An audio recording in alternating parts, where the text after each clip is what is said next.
ரொம்பவே டேஸ்டியான மட்டன் சுக்கா தான். சாரி வெஜ் சுக்கா தான். பண்ணிடலாமா? வாங்க வீடியோக்குள்ள போய் பார்க்கலாம்.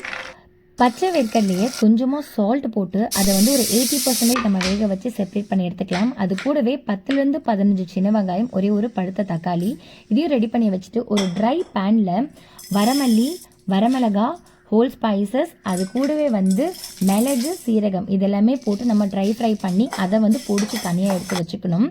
ஒரு பேனில் ஆயில் ஊற்றி கொஞ்சமாக சோம்பு, அது கூடவே வெங்காயம், தக்காளி நல்லா வதங்கி வந்ததுக்கப்புறமா ஜிஞ்சர் கார்லிக் பேஸ்ட்டு, அதுவும் நல்லா வந்து எண்ணெய் மிதந்து வந்ததுக்கப்புறம் நம்ம கொஞ்சமாக காஷ்மீரி மிளகாத்தூள், டர்மரிக் இதெல்லாமே போட்டு நம்ம ரெடி பண்ணி வச்சுருக்க மசாலாவை இதோட நம்ம இந்த ஸ்டேஜில் ஆட் பண்ணணும்.